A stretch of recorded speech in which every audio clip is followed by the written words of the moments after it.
महाभारत के युद्ध के बाद जब भीम सहित पांचों पांडव हस्तिनापुर पहुंचे तो धृतराष्ट्र भीम से दुर्योधन के मौत का बदला लेना चाहते थे। इस कारण से उन्होंने मन में प्रतिशोध की भावना रखते हुए भीम को गले लगाकर मारना चाहा था, लेकिन कृष्ण को यह बात पहले से पता थी। इसलिए उन्होंने एक लोहे की मूर्ति को नेत्रहीन धृतराष्ट्र के सामने रखवा दिया। आइए विस्तार से जानते हैं कृष्ण जी ने भीम की जान धृतराष्ट्र से कैसे बचाई थी। महाभारत के युद्ध में भगवान श्री कृष्ण ने धैर्य के साथ अर्जुन का सारथी बनकर उनका मार्गदर्शन किया। कुरुक्षेत्र की रणभूमि में कई विचित्र घटनाएं भी हुईं, लेकिन भगवान श्री कृष्ण ने धैर्य के साथ चेहरे पर मुस्कान बनाए रखते हुए अपनी भूमिका निभाई। लेकिन महाभारत के युद्ध के बाद एक ऐसी घटना घटी थी जिसे देखकर स्वयं भगवान कृष्ण भी गुस्से से तमतमा उठे थे। यह घटना ऐसी थी जिसे देखने के बाद श्री कृष्ण न केवल क्रोधित हुए थे, बल्कि दूसरे ही क्षण वे भावुक हुए बिना भी नहीं रह पाए थे। आइए जानते हैं महाभारत के युद्ध के बाद कौन सी ऐसी घटना थी जिसे देखकर श्री कृष्ण क्रोधित हो गए थे। कुरुक्षेत्र की रक्त रंजित युद्ध को जीतकर जब पांचों पांडव धृतराष्ट्र, अर्जुन, भीम, नकुल और सहदेव द्रौपदी सहित हस्तिनापुर पहुंचे तो पूरे राज्य ने उनका स्वागत किया। भगवान श्री कृष्ण भी पांडवों के साथ हस्तिनापुर में आए थे। पांडवों के मन में विजय की खुशी तो थी, लेकिन मन में एक दुख भी था कि न्याय अन्याय के इस युद्ध में उन्हें अपने कौरव भाइयों, गुरु और वरिष्ठ जनों के साथ युद्ध करना पड़ा। पांडवों के मन में दुख था, लेकिन चेहरे पर समभाव लिए वे हस्तिनापुर में धृतराष्ट्र और गांधारी से मिलने के लिए पहुंचे। धृतराष्ट्र ने कभी भी अपने पुत्रों को गलत करने से नहीं रोका। यह धृतराष्ट्र का पुत्र मोह की था, जिसकी वजह से दुर्योधन सहित बाकी कौरव अन्यायी बनते चले गए। महाभारत की कहानी के अनुसार धृतराष्ट्र ने कभी भी दुर्योधन को गलत करने से नहीं रोका। धृतराष्ट्र के इसी अंधे प्रेम ने दुर्योधन को गलत करने का बढ़ावा दिया। दुर्योधन उस समय भी मौन रहे जब भरी सभा में कुल वधू द्रौपदी का चीरहरण हो रहा था। अपने 100 पुत्रों में धृतराष्ट्र को दुर्योधन बहुत प्रिय था। धृतराष्ट्र कुरुक्षेत्र की रणभूमि पर घटने वाली हर घटना का हाल संजय से जाना करते थे, क्योंकि संजय के पास दिव्य दृष्टि थी। जब धृतराष्ट्र को इस बात की सूचना मिली कि पांडव हस्तिनापुर में उनसे मिलने आ रहे हैं, तो धृतराष्ट्र के मन में प्रतिशोध यानी बदले की भावना ने जन्म लिया। धृतराष्ट्र भीम से बदला लेना चाहते थे, क्योंकि भीम ने ही दुर्योधन को मारा था।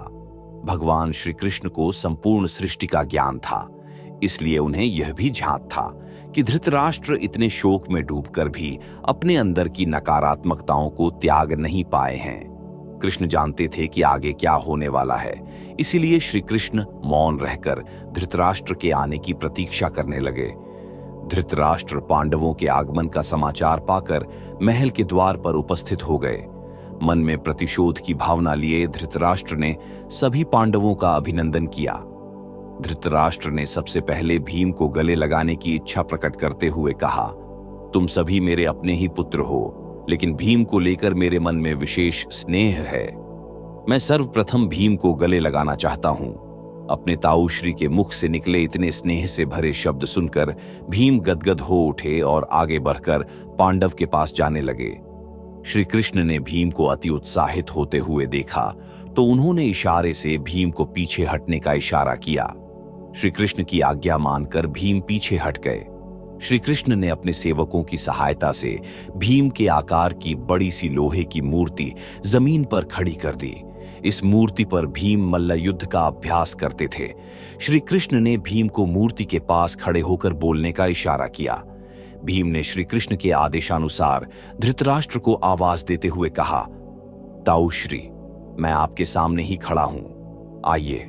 भीम की आवाज सुनकर अपनी प्रतिशोध की ज्वाला में जल रहे धृतराष्ट्र ने पूरी शक्ति लगाकर उस लोहे के पुतले को भीम समझकर दबोचना शुरू कर दिया। धृतराष्ट्र को पुतले को भींचते ही जा रहे थे। अंत में लोहे का पुतला टूटकर जमीन पर बिखर गया। धृतराष्ट्र को इस तरह से शक्ति का प्रदर्शन करते हुए देख सभी पांडव हैरान रह गए। भीम को अब पूरी बात समझ आ चुकी थी कि श्री कृष्ण ने उन्हें क्यों धृतराष्ट्र के गले लगने से रोका था। धृतराष्ट्र ने जब जमीन पर पुतले के तहस नहस होने की आवाज सुनी तो उन्हें लगा कि शायद उन्होंने भीम को अपने क्रोध में मार डाला है।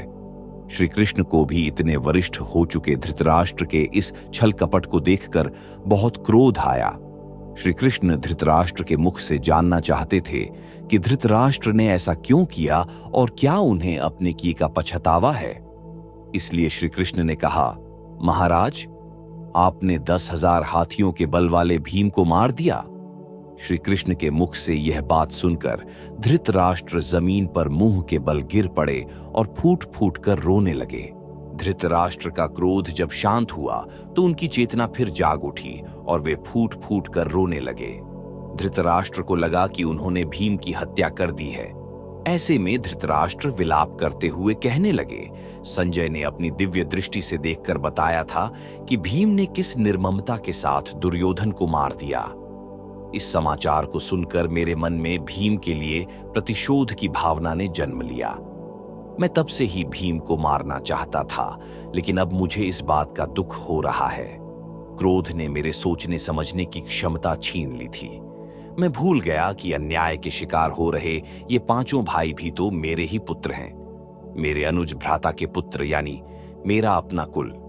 मैं अब इस संसार के मोह में नहीं पड़ना चाहता। हे केशव, आप सुदर्शन चक्र चलाकर मुझे मृत्यु दे दीजिए। मैं अब और नहीं जीना चाहता। धृतराष्ट्र को जब अपराध बोध हुआ तो श्री कृष्ण भी भावुक हो उठे और उन्हें धृतराष्ट्र पर दया आ गई। कृष्ण ने धृतराष्ट्र को पूरी सच्चाई बताते हुए कहा कि भीम जीवित है और अकुशल आपके समीप ही खड़ा है। इस तरह कृष्ण ने भीम के प्राण बचा लिए। ऐसी रोचक जानकारी के लिए हमारे चैनल को लाइक, शेयर और सब्सक्राइब करें।